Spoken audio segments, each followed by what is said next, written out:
तो good afternoon बच्चों।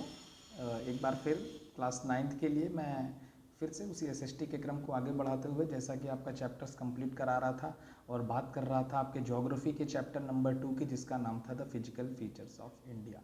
ठीक, और मैंने आपको बताया था, और हाँ कुछ बच्चे नोट्स चाह रहे थे 9th की सर के एसएसटी की नोट्स मिल जाए, तो बिल्कुल मैं नोट्स प्रोवाइड कर दूंगा उन्हें, परेशान ना हो। इस वीडियो के नीचे आप देखेंगे तो एक लिंक लगा हुआ है जिसमें क्लास 9th के बच्चों का अलग है, क्लास 10th के बच्चों का अलग है। तो क्लास 9th और 10th के बच्चे अपने लिंक पे क्लिक करेंगे, अपने अपने लिंक पे, और वो उस ग्रुप में ऐड हो जाएंगे। तो मैं उसी ग्रुप में जितना भी स्टडी मटेरियल है, जितना भी आपका वीडियोस वगैरह है, मैं सभी उसमें आपको दे दूंगा। आप आसानी से चीज़ें पढ़ लेंगे।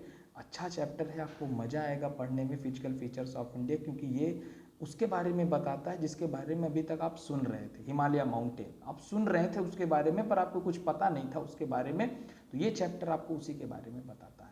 तो अभी हमने जितना पढ़ा है एक बार फटाफट रिवाइज कर लेते हैं। हम लोग का चैप्टर चल रहा था जिसका नाम था the physical features of India, और मैंने अगर बताया कि आपको क्या क्या पढ़ना है इसमें, तो आपको 6 फिजिकल फीचर्स के बारे में पढ़ना है, जिसमें पहला है द हिमालय माउंटेन, दूसरा है द नॉर्दर्न प्लेन, तीसरा है द पेनिनसुलर प्लेटू, चौथा है द इंडियन डिजर्ट, पांचवा है आपका कोस्टल प्लेन्स, और छठा है आपका द आइलैंड्स। तो इन नामों को तो पहले आप लिख लिख कर याद करिए। पहले तो 6 फीचर्स के नाम याद करिए। सबसे पहला आपके लिए यही होगा कि इन 6 फीचर्स के आपको नाम याद। हम आपके साथ होते तो भले रटा देते, पर ऐसे भी रटा देंगे। इनके पहले फटाफट नाम याद रखिए। Himalaya mountain, northern plains, peninsular plateau, Indian desert, coastal plains and island. अब इनकी मैं लोकेशन आपको बता देता हूँ। वीडियो थोड़ा पॉज करके नाम जरूर लिख लीजिएगा, याद जरूर कर लीजिएगा, फिर ही आगे बढ़िएगा। चलिए आगे बढ़ते हैं, मैं इनकी लोकेशन बता देता हूँ। तो मैंने कहा सबसे पहला जो फीचर है उसका नाम है हिमालय माउंटेन। तो ये आपका रेंज देख रहे हैं, ये आपके हिमालय माउंटेन की पूरी रेंज होती है।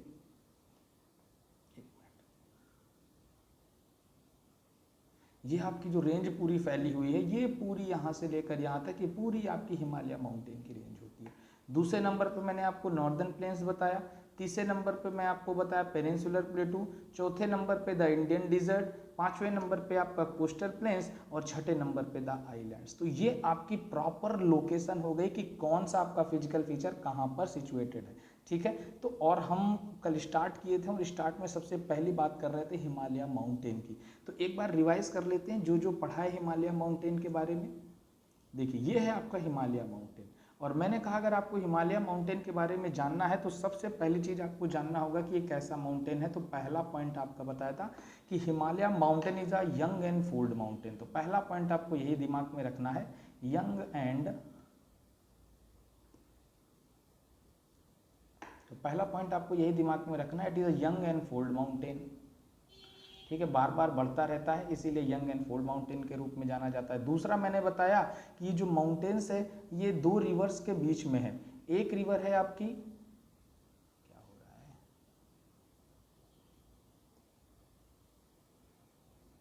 ये 2 रिवर्स के बीच में, जिसमें एक रिवर है आपकी इंडस रिवर, और इंडस मतलब सिंधु, और दूसरी है आपकी ब्रह्मपुत्र। तो हिमालय जो माउंटेन है वेस्ट टू ईस्ट अगर आप जाएंगे तो 2 रिवर्स के बीच है, इंडस और ब्रह्मपुत्र रिवर के बीच। तीसरा पॉइंट जानेंगे कि ये जो आर्क बन रहा है यहाँ पर, हिमालय एक आर्क फॉर्म करता है, और ये जो आर्क की डिस्टेंस है ये होती है 2400 किलोमीटर। ठीक है, तो ये तीसरा पॉइंट आपको दिमाग में रखना है। चौथे पॉइंट की अगर बात करेंगे तो मैंने कहा ये इसकी जो डिस्टेंस है वो अलग अलग एरियाज में वेरी करती है, बदलती है। जम्मू कश्मीर में अगर इसकी विड्थ की बात करेंगे तो जम्मू कश्मीर में ये लगभग आपका 400 किलोमीटर तक का होता है। और अगर आप यहाँ पर अरुणाचल प्रदेश में बात करेंगे तो अरुणाचल प्रदेश में इसकी जो विड्थ है वो घटकर कितनी हो जाती है, लगभग 150 किलोमीटर। याद रखिएगा ये किलोमीटर में। ठीक है, तो इतने पॉइंट्स मैंने आपको केवल हिमालय माउंटेन से बताए थे। फिर जब हम आगे बढ़े तो हमने कहा हिमालय माउंटेन को कई पार्ट्स में डिवाइड भी किया जा रहा है। कौन कौन पार्ट्स में, तो 3 पार्ट में डिवाइड किया जा रहा है। सबसे ऊपर वाला जिसको कहते हैं हम ग्रेटर हिमालय, दूसरा वाला जिसको कहते हैं हम लेसर हिमालय, और तीसरा वाला जिसको कहते हैं हम शिवालिक्स।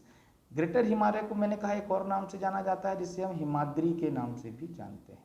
एक एक करके सब रिवाइज करेंगे।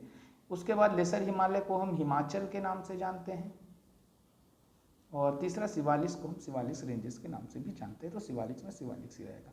एक एक करके पढ़ें। तो सबसे पहले हमने पहला वाला पढ़ा जिसको कहते हैं ग्रेटर हिमालय या फिर हिमाद्री। मैंने कहा जो ग्रेटर हिमालय या हिमाद्री है उसके बारे में आपको क्या क्या दिमाग में रखना है। तो सबसे आपका नॉर्दर्न मोस्ट जो हिमालय का पार्ट होता है वही आपका कौन सा होता है, ग्रेटर हिमालय या हिमाद्री। उसके बाद आगे बढ़ेंगे तो दूसरा पॉइंट मैंने बताया कि अगर आप ग्रेटर हिमालय या हिमाद्री की बात करेंगे तो यहाँ की जो हाइट है ये वेरी करती है लगभग 6000 मीटर है, याद रखिएगा 6000 मीटर वेरी करती है। फिर अगर ग्रेट हिमालय की बात करते हैं तो जो ग्रेट हिमालय का कोर है, याद रखना है जो कोर है वो किसका बना हुआ है, तो कोर इसका बना हुआ है ग्रेनाइट का। तो ये आपको पॉइंट दिमाग में रखना है। और लास्ट मैंने आपको चौथा पॉइंट इससे बताया कि बेसिकली ये स्नो बाउंडेड होता है, मतलब बर्फ से घिरा होता है, मतलब चारों तरफ बर्फ होती है। मोस्टली यहाँ पर ग्लेशियर्स ही पाए जाते हैं। तो 4 पॉइंट्स आपको बताएं। सबसे पहले मैं ग्रेटर हिमालय में फिर से रिवाइज कर रहा हूँ कि ये नॉर्दर्न मोस्ट पॉइंट होता है, नॉर्दर्न मोस्ट रेंज होती है हिमालय माउंटेन की। दूसरे पॉइंट की अगर बात करते हैं तो इसकी जो हाइट है वो 6000 मीटर होती है। तीसरे पॉइंट की अगर बात करते हैं जो इस ग्रेटर हिमालय का जो कोर बना होता है वो ग्रेनाइट का बना होता है। और चौथा ये स्नो बाउंडेड होता है और चारों तरफ से मतलब बर्फ से घिरा होता है। मोस्ट ऑफ द ग्लेशियर्स आपके ग्रेटर हिमालय, ग्लेशियर्स जहाँ से पानी नदियाँ नीचे आती हैं उन्हें ग्लेशियर्स कहा जाएगा। जो पिघल कर पानी का रूप धारण करते हैं वो ग्लेशियर्स, और ग्लेशियर्स के द्वारा ही नदियाँ नीचे आती हैं, तो वहाँ पर मोस्ट ऑफ द ग्लेशियर्स पाए जाते हैं। तो चारों पॉइंट्स आपको यहाँ से दिमाग में रखने हैं। अब पहला हो गया आपका। दूसरे नंबर पे बात करते हैं तो लेसर हिमालय, लेसर हिमालय। अब अगर लेसर हिमालय की बात करते हैं तो उन्हीं पॉइंट्स को हम लेकर चलेंगे जो वहाँ पे पढ़ा था, कंपेयर करेंगे। तो सबसे पहले मैंने बोला जो कि जो दूसरे नंबर पे आपका जो लेसर हिमालय है जिसको हिमाचल के नाम से भी जाना जाता है। अब हिमाचल के नाम से जाना जाता है तो ये दोनों के बीच का पार्ट होता है, ग्रेट हिमालय और शिवालिक्स के बीच की रेंज होती है। उसके बाद अगर एल्टीट्यूड की बात करेंगे तो एल्टीट्यूड जो यहाँ का होता है, एल्टीट्यूड का मतलब हाइट, हाइट जो है वो वेरी करती है कहाँ से कहाँ तक, तो 3700 मीटर टू 4500 मीटर। मतलब यहाँ के जो हाईएस्ट पीक होते हैं वो लगभग यहीं पर होते हैं। उसके बाद मैंने कहा अगर विद की बात करेंगे, चौड़ाई की बात करेंगे तो लगभग 50 किलोमीटर इसकी चौड़ाई होती है। दूसरे नंबर की बात कर रहा हूँ मैं, ये वाले की, ठीक है। उसके बाद और आगे बढ़े तो मैंने कहा सबसे जो लॉन्गेस्ट पीक है, जो लॉन्गेस्ट पीक है उसको पीर पंजाल के नाम से जाना जाता है। नाम याद रखिएगा, यहाँ की जो लॉन्गेस्ट पीक है उसको पीर पंजाल के नाम से जाना जाएगा। और भी यहाँ पर कुछ और पीक्स हैं जिनको जाना जाता है। पहली हो गई महाभारत और दूसरी हो गई आपकी धौलाधर। तो ये भी आपको याद रखना है कि ये हाईएस्ट, मोस्ट हाईएस्ट रेंजेस है यहाँ की। सबसे लॉन्गेस्ट रेंज है पीर पंजाल, उसके बाद है महाभारत और उसके बाद है धौलाधर। ठीक, उसके बाद आगे बढ़ते हैं। उसके बाद अगर हम आगे बढ़ेंगे तो हम देखेंगे कि यहाँ पर जो बेसिकली क्या होते हैं, यहाँ पर आपके हिल स्टेशंस पाए जाते हैं। मतलब जो हिल स्टेशंस होते हैं वो यहीं पर पाए जाते हैं। तो 5 पॉइंट आपको यहाँ से बताया मैंने। ठीक, हिल स्टेशंस आप देखेंगे कि हिल स्टेशंस में जैसे वैलीज़ होती हैं, आपकी वैलीज़ यहीं पर देखने को मिलेंगी। आपकी घाटियाँ, आपकी जो कश्मीर वैली है, कुल्लू है, आपका कांगड़ा है, ये सब आपको इसी दूसरे नंबर लेसर हिमालय में मिलेगा। फिर से बता रहा हूँ क्या क्या बताया मैंने। कहा ना कि मैं 10 मिनट डेली आपका रिवाइज कराऊंगा जो आपने पहले पढ़ा है, क्योंकि पीछे का पढ़ा अगर भूल गए तो आगे का पढ़ा जानने का कोई मतलब नहीं होगा। मैंने कहा इसका जो एल्टीट्यूड होता है ये आपका 3700 मीटर से लेकर 4500 मीटर तक होता है। इसकी जो विड्थ होती है वो 550 किलोमीटर होती है। मैंने कहा यहाँ की जो लॉन्गेस्ट लॉफ्टेस्ट पीक होती है वो आपकी है पीर पंजाल, और 2 और याद रखनी है, महाभारत और धौलाधर। उसके बाद ये बेसिकली फेमस है हिल स्टेशंस के लिए। और most of the valleys, Kashmir की वैलीज, कुल्लू कांगड़ा वैलीज जो हिमाचल प्रदेश की हैं वो भी कहाँ पर पाई जाती हैं, इसी में पाई जाती हैं। ठीक, तो ये दूसरा आपका कंप्लीट हुआ। तीसरे की अगर बात करेंगे तो जो 3rd नंबर में है आपका शिवालिक्स। अगर हम शिवालिक्स की बात करते हैं तो शिवालिक्स देख रहे हैं आप, सबसे साउदर्न मोस्ट रेंज हो गई हिमालय माउंटेन की, मतलब सबसे साउथ में रेंज पाई जा रही है। इसको डायरेक्शन से डिवाइड करते हैं, from north to south it is divided into 3 parts. First one is greater Himalaya, second one is lesser Himalaya and last one is Shivalik Himalayas. ठीक है, तो मैंने कहा ये 3 रेंजेस में from north to south divide हो रहा है, और तीसरा हम शिवालिक्स पढ़ने जा रहे हैं। अगर हम शिवालिक्स की बात करते हैं तो मैंने कहा सबसे पहले वही पॉइंट से लेंगे, शिवालिक्स सबसे साउदर्न मोस्ट रेंज होती है आपकी हिमालय माउंटेन की। उसके बाद और आगे बढ़े तो मैंने कहा एल्टीट्यूड की अगर बात करेंगे तो इसका जो एल्टीट्यूड होता है इसका जो एल्टीट्यूड होता है वो वेरी करता है कहाँ से कहाँ तक, तो इसका जो एल्टीट्यूड होता है वो 900 मीटर से लेकर 1000 मीटर तक वेरी करता है एल्टीट्यूड। उसके बाद तीसरे नंबर मैंने विद बताया, विद जो है वो 10 to 50 किलोमीटर वेरी करता है। उसके बाद और आगे बढ़े तो मैंने कहा ये जो आपका शिवालिक्स है इसी के बीच में, मतलब शिवालिक्स और ये यहाँ पर शिवालिक्स और लेसर हिमालय के बीच में जो पहाड़ियाँ पाई जाती हैं उन्हें हम दून्स कहते हैं। जैसे दून्स में कई सारे दून्स होते हैं, एक आपका है देहरादून, पाटली दून, कोटली दून, ये सब आपके कहाँ पर पाए जाते हैं, इसी पर पाए जाते हैं। और मैंने एक और पॉइंट बताया था कि नदियों के द्वारा जो सेडिमेंट्स लाए जाते हैं वो यहीं पर छोड़े जाते हैं। तो ये तीनों पॉइंट्स आपको शिवालिक से याद रखने हैं, ठीक है। तो इतना तो मैंने आप पढ़ा दिया था। आज हम अभी हिमालय माउंटेन की ही बात करेंगे और हिमालय माउंटेन में हम देखेंगे नदियों के हिसाब से हिमालय माउंटेन्स को कई पार्ट्स में बांटा गया है। चलिए उसको देख लेते हैं कि नदियों के हिसाब से किसमें बांटा गया है। देखिए ये Himalaya mountain divided into 4 parts on the basis of river, इसको कह सकते हैं कि on the basis of river भी, और इसको कह सकते हैं on the basis of west to south direction, क्योंकि नॉर्थ टू साउथ आपका वो 3 पार्ट था। अगर हम वेस्ट टू ईस्ट बात करेंगे तो आपका ये 4 पार्ट है। 4 पार्ट कौन सा है, पंजाब हिमालय, कुमाऊं हिमालय, नेपाल हिमालय और असम हिमालय। तो इसको याद कर, देखिए ये क्वेश्चंस आते हैं, इसको याद करने का सबसे आसान तरीका है कि ये चारों जो हिमालय हैं वो किन्हीं 2 नदियों के बीच में है। और नदियों को कैसे याद रखना है, एकदम डायरेक्शन वाइज आप आसानी से याद रखेंगे। तो देख लेते हैं एक बार यहाँ पर कि मैप में कि क्या है आपका, ठीक। ये देखिए ये हिमालय 4 पार्ट्स में बटा हुआ है, मतलब on the basis of river जो हिमालय है वो 4 पार्ट में आपका बटा हुआ है।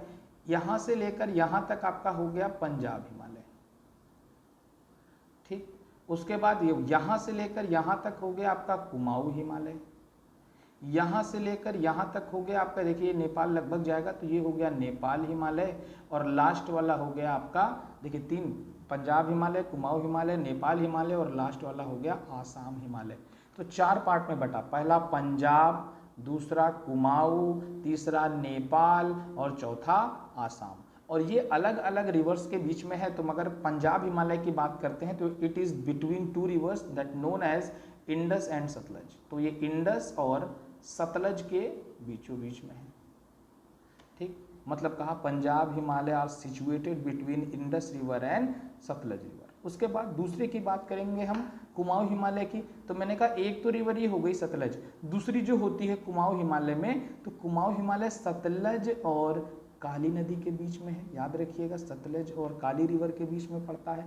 अगर तीसरे की बात करते हैं नेपाल हिमालय, फिर से एक बार आते हैं, पंजाब हिमालय आपका इंडस और सतलज के बीच में, कुमाऊं हिमालय सतलज और काली के बीच में, नेपाल हिमालय काली और तिस्ता के बीच में, नेपाल हिमालय आपका काली और तिस्ता के बीच में। और अगर आसाम हिमालय की बात करते हैं तो आसाम हिमालय आपका तिस्ता और किसके बीच में, तिस्ता और देहांग के बीच में, जिसको आप ब्रह्मपुत्र के आपकी ट्रिब्यूटरी भी कह सकते हैं, ठीक है। तो इस तरह आपको याद रखना है, फिर से मैं बता रहा हूँ, ठीक। चलिए अब जहाँ पे लिखा है एक बार वहीं पे चलते हैं, फिर ज़्यादा समझ में आएगा। मैंने कहा ये 4 पार्ट्स में डिवाइड हो जा रही है पंजाब हिमालय। देखिए अब यही तरह समझ लेते हैं एक बार हिमालय को, यहीं पे बनाते हैं हिमालय, यहीं से समझते हैं। ये देखिए पंजाब हिमालय की अगर बात करते हैं तो ये कुछ आपका हिमालय हो गया, ठीक है। यहाँ पे जाके ये थोड़ा सा पतला हो जाता है।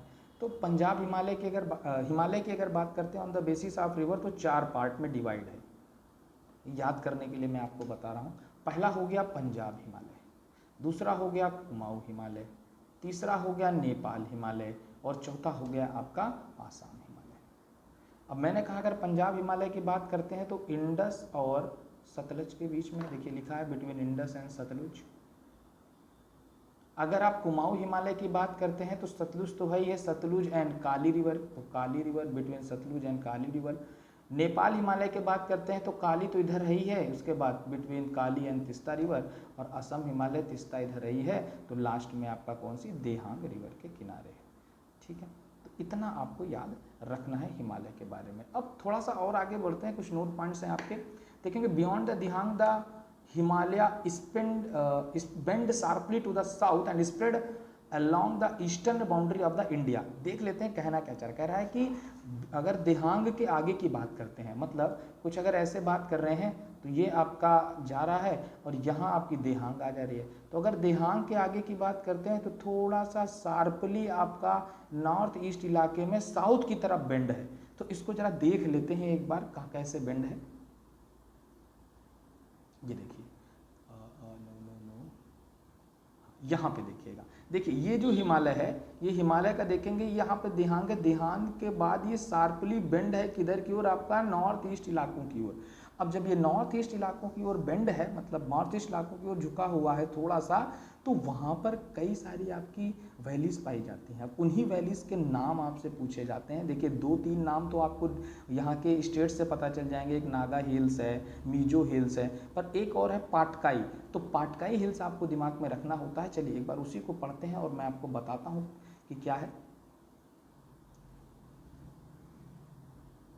देखिए ये लिखा हुआ है, मैंने कहा इट नोन एज पूर्वांचल।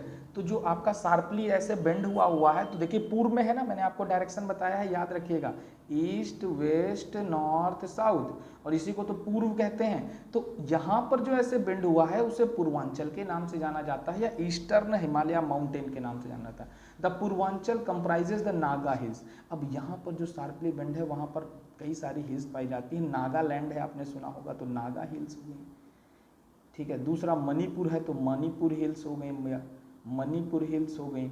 उसके बाद तीसरा आपका मिजोरम है तो मिजो हिल्स भी वहीं पर पाई जाती हैं। और चौथा जो आपको याद रखना है, पूछा जाता है कि हिमालय माउंटेन में जो पटकई हिल्स है वो कहाँ पर पाई जाती है, तो हिमालय माउंटेन के पूर्वांचल या फिर ईस्टर्न हिमालय माउंटेन के पार्ट्स में आपकी पटकई हिल्स पाई जाती है। तो इतना तो आपने पढ़ा किसके बारे में, माउंटेन्स के बारे में। अब माउंटेन से आगे बढ़ते हैं, दूसरे पर आते हैं। देखिए माउंटेन्स वगैरह की रेंज वगैरह लिख रखी है, याद रखिएगा। जो भारत में है उनको आपको दिमाग में रखना है। कंचनजंगा भारत की सबसे ऊंची है, विश्व की सबसे ऊंची माउंट एवरेस्ट है। ये दोनों चीज़ें आपको दिमाग में रखनी है, ठीक है। चलिए आगे बढ़ते हैं। आज हम बात करेंगे दूसरे प्लेन्स की, जिसका नाम है नॉर्दर्न प्लेन्स। अब नॉर्दर्न प्लेन्स का याद करिए, मैप मैंने आपको दिखाया था कि हिमालय माउंटेन के जस्ट नीचे एक प्लेन पाया जाता है जिसको हम नॉर्दर्न प्लेन्स कहते हैं। इसका मतलब जहाँ पर अभी हम रहते हैं, जैसे आप लोग जहाँ पर रह रहे हैं, आप जहाँ से भी पढ़ रहे हैं, मतलब जहाँ पर मैंने पढ़ा है, वो सब आपका नॉर्दर्न प्लेन्स में ही आता है। अब ये नॉर्दर्न प्लेन बना कैसे, ठीक, हिमालय माउंटेन तो चलो बन गया, यंगनफॉल्ड माउंटेन है, पर ये नॉर्दर्न प्लेन बना कैसे। तो मैंने आपको एक पॉइंट बताया था, याद रखिए, याद होगा आपको, कि मैंने कहा सबसे ऊपर वाले हिमालय पर ग्लेशियर्स पाए जाते हैं, ग्लेशियर्स पाए जाते हैं, और उन्हीं ग्लेशियर्स से क्या है, नदियाँ निकलती हैं। तो जो पूरा नॉर्दर्न प्लेन है वो 3 रिवर सिस्टम से मिलकर बना है, 3 रिवर्स से मिलकर बना है। यही सबसे बड़े रिवर सिस्टम भी है भारत में, और इन्हीं से पूरा नॉर्दर्न प्लेन बना है। और आपको एक बात बता दूं, अगर नॉर्दर्न प्लेन ना होता हमारे यहाँ, तो हमारे यहाँ खाने की हमेशा कमी रहती है, हमारे यहाँ जो प्राइसेस ऑफ फूड रहते हैं वो हमेशा हाई रहते हैं। नॉर्दर्न प्लेन्स एक ऐसा इलाका है जिसमें बहुत फर्टाइल सॉइल पाई जाती है, एलुवियल सॉइल पाई जाती है। उस एलुवियल सॉइल के द्वारा हम देखते हैं कि हमारे यहाँ गेहूँ, चावल, लगभग सभी प्रकार की सब्जियां उगाई जा सकती हैं। तो नॉर्दर्न प्लेन्स हमारे लिए इंपॉर्टेंट रहता है। तो आज नॉर्दर्न प्लेन्स के बारे में थोड़ा सा इंट्रोडक्शन ले लेते हैं, फिर कल से हम पूरी बेहतरीन तरीके से नॉर्दर्न प्लेन्स को पढ़ेंगे, समझेंगे, इंपॉर्टेंट है, ठीक। मैंने कहा, देखिए पहला पॉइंट लिखा है, the northern plains has been formed by 3 Himalayan rivers. तो हिमालयन रिवर्स मतलब हिमालय से निकलने वाली 3 रिवर्स के द्वारा ये नॉर्दर्न प्लेन्स आपका बनता है। नाम क्या है इनका, तो 3 हिमालय रिवर्स है, जिसका पहला नाम है इंडस। इंडस मैंने आपको बताया किनारे से निकल रही। दूसरी मोस्ट इंपॉर्टेंट है the Ganga, the Indus, the Ganga and the Brahmaputra. तो हिमालयी 3 रिवर्स है, हिमालय से निकलने वाली 3 रिवर्स हैं। पहली हो गई इंडस, दूसरी हो गई आपकी गंगा, और तीसरी हो गई ब्रह्मपुत्र। और जैसा कि मैंने बताया कि ये सब नदियाँ जब ऊपर से आती हैं ना, एकदम दिमाग में अपने पिक्चराइजेशन रखिए कि जब नदियाँ ऊपर से आ रही हैं तो अपने साथ ना कंकड़, मिट्टी, बालू, ये सब लेकर आ रही हैं। आप देखिए कि जो बालू निकाली जाती है, तो आप देखिए क्या बालू कहीं और से आती है, तो नदियों से ही तो बालू निकाली जाती है। और बालू नदियों में आई कैसे, तो इसको जानने के लिए हमें क्या होता है, नदियाँ जो होती हैं ऊपर से चट्टानों को काट काट कर उनको छोटे छोटे टुकड़ों में बदलकर बालू बना देती हैं। सॉइल्स जो हैं इनका भी जो फॉर्मेशन हो रहा है वो नदियों के द्वारा ही हो रहा है। क्यों? क्योंकि नदियाँ ऊपर से सॉइल लेकर आती हैं और किनारे पर डिपॉजिट करती हैं, जिसके कारण हमारे यहाँ इतनी फर्टाइल सॉइल पाई जाती है। तो पहला दिमाग में आपको रखना है नॉर्दर्न प्लेन से, कि नॉर्दर्न प्लेन जो बना है कैसे, वो 3 इंडस रिवर के द्वारा, 3 रिवर्स के, हिमालयन रिवर्स के द्वारा बना है, जिसमें पहली है आपकी इंडस, दूसरी है आपकी गंगा और तीसरी है आपकी ब्रह्मपुत्रा। ठीक, तो ये 3 रिवर्स से मिलकर बना है, ये आपको दिमाग में रखना है। ठीक, उसके बाद दूसरे पॉइंट की बात करते हैं। तो जो प्लेन है वो किससे फॉर्म हुआ है? तो प्लेन जो फॉर्म हुआ है वो एलुवियल सॉइल, अभी मैंने बताया ना कि सॉइल्स वगैरह आ रही हैं, तो इसमें सबसे ज़्यादा कौन सी सॉइल पाई जाती है? तो सबसे ज़्यादा जो सॉइल पाई जाती है उसका नाम है एलुवियल सॉइल। इसके बारे में आप 10th में पढ़ेंगे डिटेल से, तो एलुवियल सॉइल को अभी रोकते हैं, बस दिमाग में भी रखेंगे कि जो आपकी नॉर्दर्न प्लेन बना है वो किस सॉइल से बना है? तो नॉर्दर्न प्लेन आपका एलुवियल सॉइल से बना है। ठीक है, अब थोड़ा सा और आगे बढ़ते हैं। मैंने कहा the plain being about 2400 kilometre long. अब 2400 अगर याद आए तो मैंने आपको हिमालय का भी बताया था कि उसका भी जो आर्क है वो 2400 किलोमीटर है, और इसका भी जो मेन चक्कर फैलाव है जो बना हुआ है वो भी 2400 किलोमीटर है। तो याद रखिएगा नॉर्दर्न प्लेन्स और हिमालय माउंटेन की दोनों का जो डिस्टेंस है वो 2400 किलोमीटर है।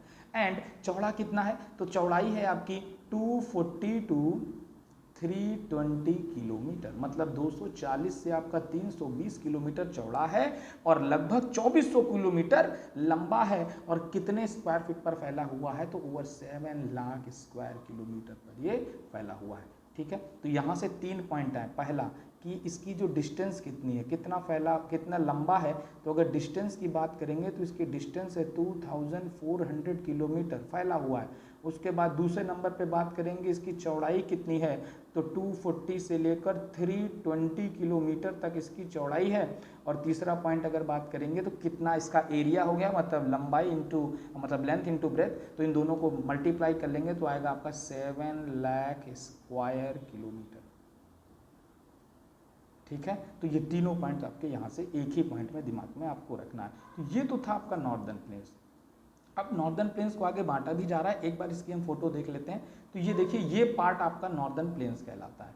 ठीक, ये पार्ट आपका क्या कहलाता है? पूरा आपका नॉर्दर्न प्लेन से घिरा हुआ इलाका कहलाता है। तो नॉर्दर्न प्लेन्स मैंने 3 पॉइंट आपको बताया। पहला पॉइंट आपको बताया नॉर्दर्न प्लेन्स बन कैसे रहा है, तो नॉर्दर्न प्लेन्स आपका बन रहा है 3 रिवर से। पहली है जिसका नाम है इंडस, दूसरी है गंगा और तीसरी है ब्रह्मपुत्र। तो पहला पॉइंट ये बताया कि नॉर्दर्न प्लेन बन कैसे रहा है। दूसरा पॉइंट, नॉर्दर्न प्लेन में सबसे फर्टाइल सॉइल, पूरे भारत की सबसे फर्टाइल सॉइल पाई जाती है जिसका नाम है एलुवियल सॉइल।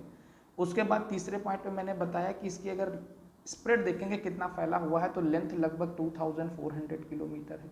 ब्रेथ की अगर बात करेंगे तो आपका 320 to 240 to 320 किलोमीटर तक फैला हुआ है। और एरिया की बात करेंगे तो लगभग 7 लाख स्क्वायर किलोमीटर पर फैला हुआ है। तो ये आपका नॉर्दर्न प्लेन्स है। तो अभी तक हमने नॉर्दर्न प्लेन्स के पार्ट नहीं पढ़े, हम पार्ट बाद में पढ़ेंगे।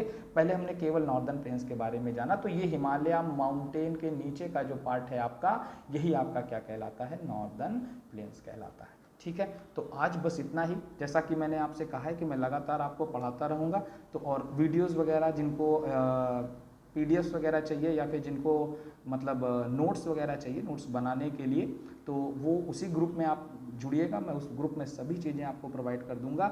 और आज जाते जाते मैं आपसे एक क्वेश्चन पूछूंगा, उसका आंसर भी आपको देते जाना है, कि बिना क्वेश्चन के काम चलेगा नहीं, क्योंकि आप पढ़ रहे हैं कि नहीं ये भी तो हमें पता चले। तो आज का जो क्वेश्चन रहेगा वो आपका इसी चैप्टर से रहेगा जो मैंने पिछली बार पढ़ाया है। और चाहे देख के बताएं और चाहे बिना देखे बताएं, पर क्वेश्चंस तो आपको बताने ही पड़ेंगे। तो आपका जो क्वेश्चन है ये बताना है आपको कि जो आपका हिमालय माउंटेन है, हिमालय माउंटेन में जो आपकी पाटकई हिल्स है, वो हिमालय माउंटेन के किस पार्ट में पाई जाती है? पाटकई हिल्स हिमालय माउंटेन के किस पार्ट में पाई जाती है? इसका आंसर सभी लोग कमेंट में दीजिएगा, जिनको आता है, जिनको नहीं आता है फिर से आज का वीडियो देखिएगा, आज ही बताया है उसको फिर से कमेंट करिएगा। तो इतना दिमाग में आपको रखना है 2 चीज़ें। पहली चीज़ कि ग्रुप आपको ज्वाइन करना है, दूसरी चीज़ आपको इसका आंसर देना है। लगातार हम आपसे जुड़े हुए हैं, हम पढ़ाते रहेंगे, आपको कोई दिक्कत नहीं, कोई परेशानी नहीं है। बस आप लोग लगातार पढ़ते रहिए। ठीक है, चलिए अपना ध्यान रखिए, सभी लोग एंजॉय करिए, अच्छे से पढ़ाई करिए। हर हर महादेव। सावन का सोमवार है आज। हर हर महादेव, शिव शंभू।